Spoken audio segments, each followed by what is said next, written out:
এই পৃথিবীতে অতিরিক্ত সংসারী হতে যাবেন না, তাহলে আপনার অস্তিত্ব বিলীন হয়ে যাবে। আর আপনার অস্তিত্ব বিলীন হয়ে গেলে আপনার সংসারে কিন্তু আপনার সেই কদরটা আর কেউ দিবে না। আসসালামু আলাইকুম ভিউয়ার্স, কেমন আছেন সবাই? আশা রাখছি যে যেখান থেকে আজকের আমার এই ব্লগটি দেখছেন সবাই ভালো আছেন, সুস্থ আছেন এবং নিরাপদে আছেন। চলে এলাম নতুন দিনে নতুন আরেকটি লাইফস্টাইল ব্লগ আপনাদের সাথে শেয়ার করার জন্য। আমার দিনের শুরুটা আমার এই বারান্দা থেকেই হয়। সকালের এই রৌদ্রোজ্জ্বল দিনটা দেখে আর সেই সাথে সকালবেলা ঘুম থেকে ওঠার পর বৃষ্টি আর বাতাস দুটো মিলিয়ে এত জমে গিয়েছিল।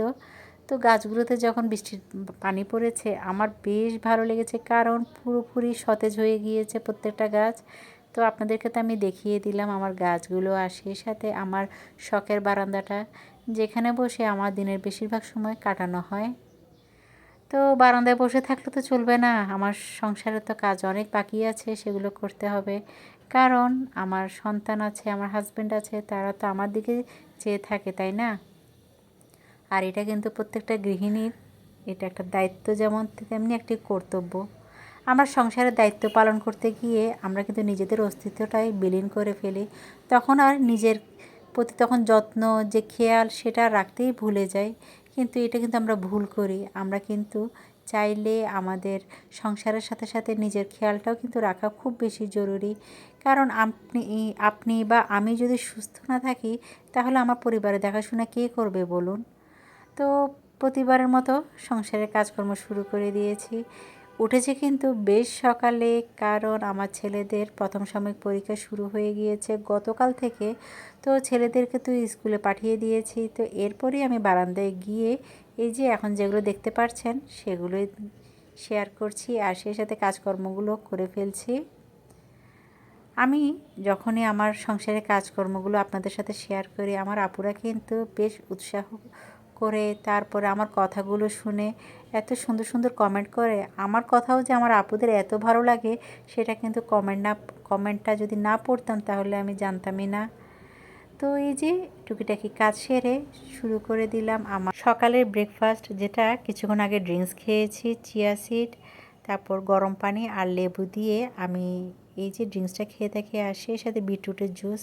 তো সেটা খেয়ে তার ঠিক 5 মিনিট পরে দুটো ডিম সিদ্ধ করেছি, আর এই যে একটা কলা আর অল্প কিছু বাদাম নিয়েছি।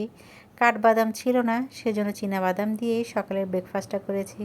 হয়তো অনেকে দেখে মনে করতে পারেন আমি ডায়েট শুরু করেছি কি না। হ্যাঁ আপু, গত 3 থেকে 4 দিন ধরে আবার ডায়েটিং শুরু করে দিয়েছি।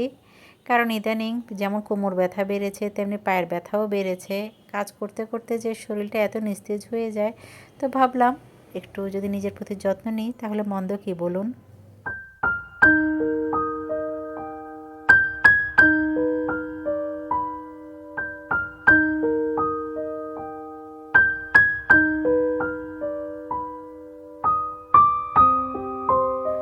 তো এই তো খেয়ে দেয়ে কিছুক্ষণ আপুদের ব্লগ দেখেছি, কিছু আপুকে কমেন্টও করেছি। তো তারপরে চিন্তা করলাম বসে থাকলে তো চলবে না, আমার সংসারে কিন্তু অনেক কাজ বাকি আছে, আর সেই সাথে কাজ করতে করতে ভিডিও করা লাগবে।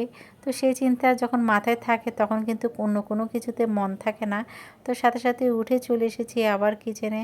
তো হঠাৎ করে দেখলাম গত 4 থেকে 5 দিন ধরে আমি কিন্তু আমার কিচেনের কাউন্টার টপের উপর এই যে আমার শখের জিনিসগুলো কিন্তু ক্লিন করতে ভুলে গিয়েছিলাম। তো ভাবলাম একটু মুছে ফেলি। তার উপরে সকালে যে বাতাস বইছিল, আমার রান্নাঘর দিয়ে কিন্তু যথেষ্ট পরিমাণে ধুলোবালি এসেছে।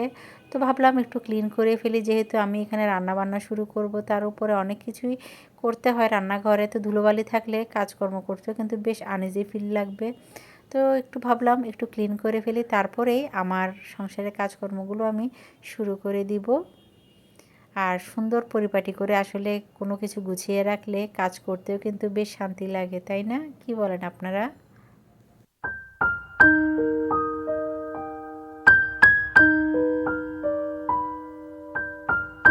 তো আমার কাউন্টার টপের উপরে আমি সবসময় যে জিনিসগুলো একটু গুছিয়ে রাখি, আমার একটু সাজিয়ে গুছিয়ে রাখতে বেশ ভালো লাগে।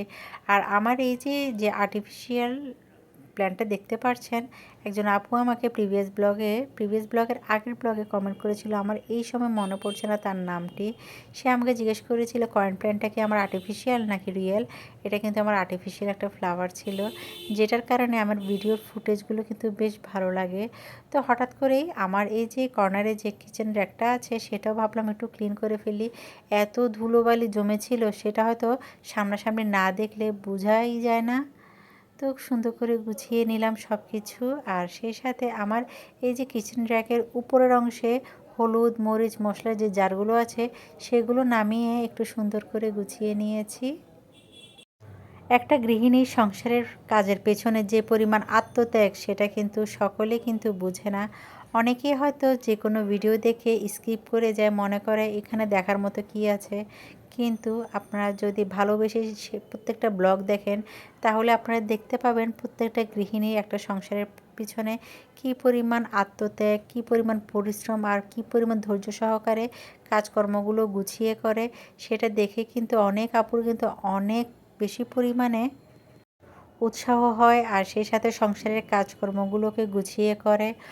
ইদানিং বেশ নতুন নতুন কিছু আপু আছে যেগুলো ভিউয়ার্স আপু, তারা কিন্তু প্রায় কমেন্ট করে এটা বলে যে আপু তোমার সংসারের কাজকর্ম দেখে কিন্তু আমার সংসারের কাজকর্মগুলো শেখা হয়, কারণ আমরা সংসারে এখনও নতুন, আমরা জানি না কোথায় কি করতে হয়। তো যার কারণে তোমাদের ব্লগ দেখে আমরা অনেক আইডিয়া পাই। এই কথাটা কিন্তু একেবারে সত্যি একটা কথা। আমি যখন সংসারের শুরুতে রান্নাবান্না জানতাম না, তার উপর অনেক কাজ আছে আমি কিছুই জানতাম না, শুধু পড়ালেখা করেছি বাবার ঘরে আর একটু ঘোরাঘুরি করেছি, টিভি দেখেছি। মা কিন্তু কখনো আমাকে কাজের জন্য প্রেশার দেয়নি বা কখনো বলেও নি এটা করো ওটা করো। আমি ঘুমিয়ে মানে আরামায়েশেই বাবার বাড়িতে ছিলাম, কিন্তু সংসারে এসে বুঝেছি যে মাকে তখন যদি একটু হেল্প করতাম কতই না উপকৃত হতো আমার মাটা। কিন্তু এখন সময়ের সাথে সাথে সেই সময়টা আমি উপলব্ধি করি। নিজের আসলে খামখেয়ালি বলেন বা যেটাই বলেন না কেন, এখন বুঝি যে একটা মেয়ে সন্তান যদি একটা মায়ের থাকে তাহলে কতটা উপকার হয়। যেমন আমার কোনো মেয়ে সন্তান নেই দেখে আজ আমাকে কিন্তু সাহায্য করার মতো কেউই নেই। তার উপরে আমার বড় ছেলে কিন্তু আমাকে যথেষ্ট পরিমাণে সাহায্য করে। আমি আপনাদেরকে এর আগেও এই কথাটা শেয়ার করেছিলাম। তো ওই যে বলেছি সংসারের শুরুতে আমি কিছুই জানতাম না, এখন তো অনেক আপুরা অনেক ব্লগারের ব্লগ দেখে অনেক কিছু জানতে পারে। আমি কিন্তু সব কিছুই আমার শাশুড়ির থেকেই শিখেছি, ওনার থেকে শেখা আমার সংসারের কাজকর্ম আর টুকিটাকি নিজের আইডিয়া দিয়ে। সেই সাথে ইউটিউব ফ্যামিলিতে যখন যুক্ত হয়েছি অনেক আপুদের ব্লগ দেখে অনেক কিছুই শিখেছি।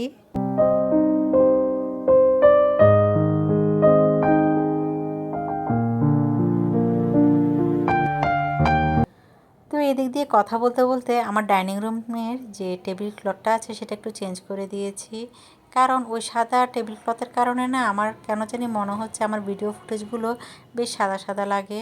তো একটু চেঞ্জ করে দেওয়ার পর কিন্তু দেখতে বেশ ভালো লাগছিল। তো এখন একটু ফ্রেশ হয়ে তারপরে আমি সংসারের বাকি কাজগুলো শুরু করে দিয়েছি, কারণ এত গরম পড়ছিল, ঘেমে গিয়েছিলাম সেই কাজগুলো করার পরে। তারপরে আবার সেই সংসারের কাজে লেগে পড়েছি। এরপরে আমি আমার বেডরুমটা গুছিয়েছি। মাঝে মাঝে তো সবার আগে আমি আমার বেডরুমটাই গুছিয়ে রাখি, কিন্তু আজ একটু লেট করেই গুছিয়েছি, কারণ আপনাদের ভাই একটু রেস্ট নিয়েছিল, সেজন্য একটু লেট করে এই কাজগুলো করা হয়েছে।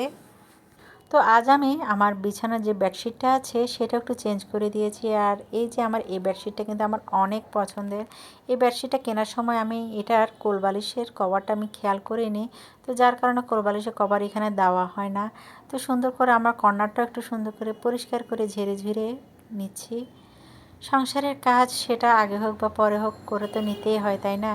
ফেলে রাখলে তো সেটা পড়েই থাকে আর ধুলোবালি জমে যায়।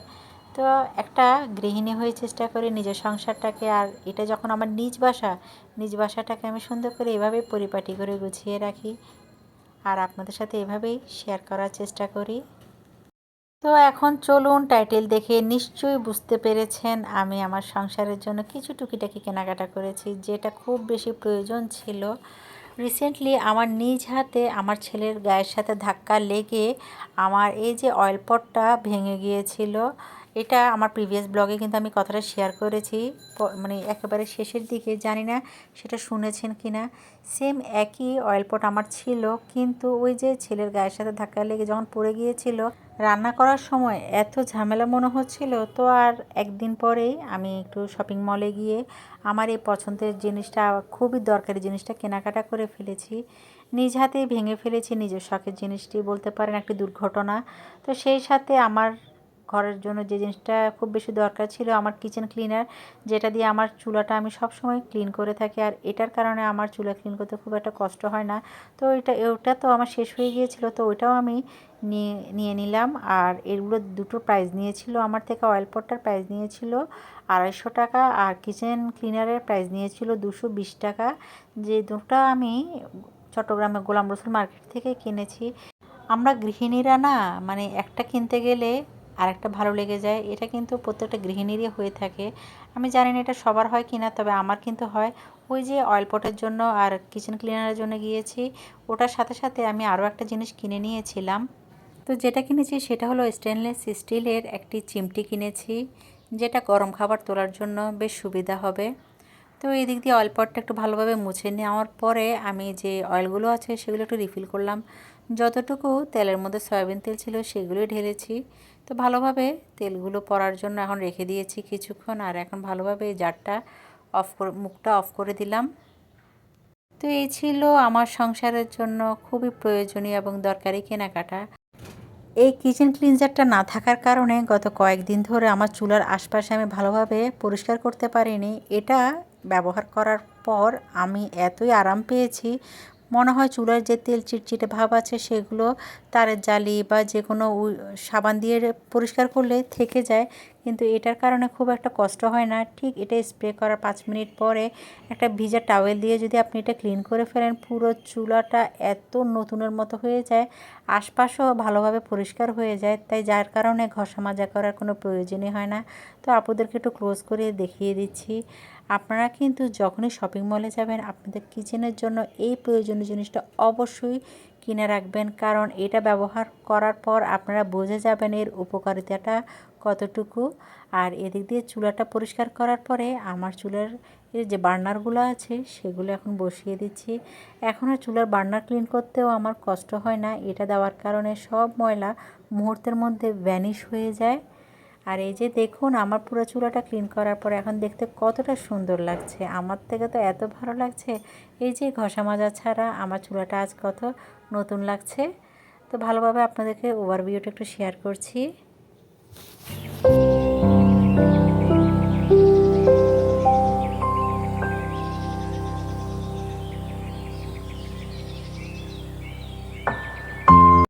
তো আমি তো জানি না আমার আপুরা এখনও পর্যন্ত আমার ভিডিওটি দেখছেন কি না। যদি এতটুকু পর্যন্ত কন্টিনিউ করে যান আর আমার ভিডিওর কোথাও কোনো অংশ আপনাদের ভালো লেগে যায়, তাহলে প্লিজ সাবস্ক্রাইব করে পাশে থাকা অল বেল বাটনটি প্রেস করে রাখবেন। আর এই কাজটা যারা করে ফেলেছেন তাদেরকে অসংখ্য ধন্যবাদ জানাচ্ছি, আর নতুনদের জন্য এই কথাটা বলেছি।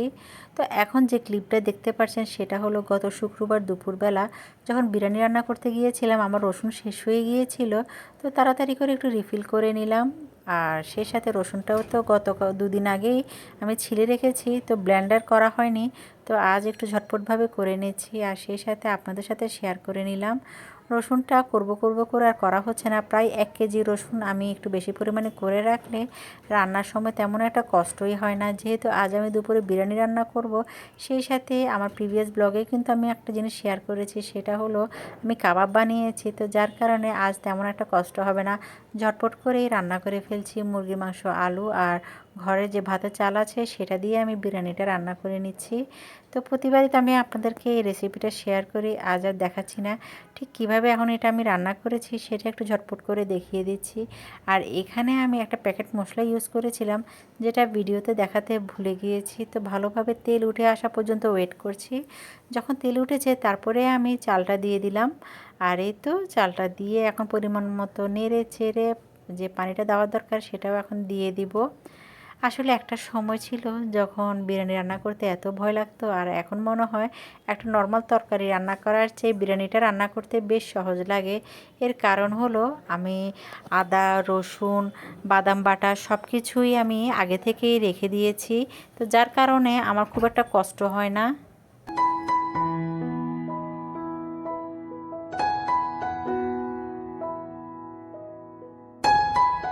তো ওইদিক দিয়ে বিরিয়ানিটা তো হয়ে গেল, আর আমি একটু ফ্রেশ হয়ে নিলাম, কারণ পরিবারের সদস্যরা তো নামাজ পড়তে চলে গিয়েছে। আর আমি এ ফাঁকে কাবাবগুলো একটু ভেজে নিচ্ছি। তো কাবাবগুলো ভাজতে বেশিক্ষণ সময় লাগছে না, কারণ এগুলো মৃদু অল্প আছে ভেজে নিচ্ছি। আর এগুলো তো যেহেতু আমি সিদ্ধ করে মাংসটা দিয়েছি, ঝটপট করে হয়ে গেল। আর এদিক দিয়ে বেরেস্তাটাও এখানে দিয়ে দিলাম। আর এই যে দেখুন আমার বিরিয়ানি কালারটা কতটা সুন্দর এসেছে। আর এই তো আমার কাবাবটাও হয়ে গেল, আর এখন আমি নামিয়ে ফেলবো। এই যে কোনো কিছু যদি আগে থেকে একটু বানিয়ে রাখি এত সহজ হয়। এই যে এখন যদি এই জিনিসটা বানানো না থাকতো তাহলে কি আমি এটা খেতে পারতাম বলুন। সেই জন্য আগে থেকে যে কোনো খাবার একটু বানিয়ে রাখার চেষ্টা করি। গেস্ট আসলেও কিন্তু অনেক উপকার হয়, তখন আর নাস্তা নিয়ে আর তেমন একটা ঝামেলা হয় না। আর আমি তো যখন এই জিনিসটা ভাবছিলাম আমার ছেলেরা তো বেশ খুশি হয়েছে, কারণ ছেলেদেরকে আমি প্রায় চেষ্টা করি এইভাবে মজার মজার বেশ কিছু খাবার রান্না করে খাওয়াতে। আর প্রতিটি গৃহিণী কিন্তু চায় তার সন্তানদেরকে একটু মজার মজার কোনো খাবার ছুটির দিনে একটু উপহার দিতে। আমিও কিন্তু তাই করেছি। আর এই তো দেখুন আমার কাবাবগুলো ভাজা হয়ে গিয়েছে, আর এত সুন্দর একটা স্মেল বের হয়েছিল। যেহেতু এটা মুরগির মাংসের কাবাব, বেশ ভালো লেগেছে খেতে, যেটা আমার পরিবারের সদস্যরা খাওয়ার পরে বেশ তারিফ করেছিল। আর এই যে একটু সালাদও কেটে নিয়েছি, এত হুড়োহুড়ি করছিলাম কারণ সে সময় তো আমার ছেলেদের একটু বেশি পরিমাণে খিদা লাগে। মসজিদ থেকে আসার পরে ওরা কিন্তু এক মুহূর্ত ওয়েট করে না কখন আমি তাড়াতাড়ি খাবার দিব, সে আশায় বসে থাকে। এদিক দিয়ে ডিমটাও সিদ্ধ করে ফেলেছি, সালাদও কেটে নিয়েছি। আর এইভাবে পরিবারের সদস্যদেরকে একসাথে দিয়ে আমি সহ খেয়ে নিলাম। তো আমার আজকের ব্লগটা আমার আপুদের থেকে কেমন লেগেছে সেটা কিন্তু অবশ্যই আমাকে কমেন্ট করে জানাতে পারেন। আর সেই সাথে সুন্দর সুন্দর কমেন্ট তো আমি অবশ্যই চাই, কারণ আপনাদের কমেন্ট আমার থেকে পড়তে বেশ ভালো লাগে। তো আজ এখানে রাখছি, দেখা হবে নেক্সট ব্লগে। ততক্ষণ পর্যন্ত সবাই ভালো থাকবেন, সুস্থ থাকবেন, আমার পরিবারের জন্য দোয়া করবেন। আল্লাহ হাফেজ, আসসালামু আলাইকুম।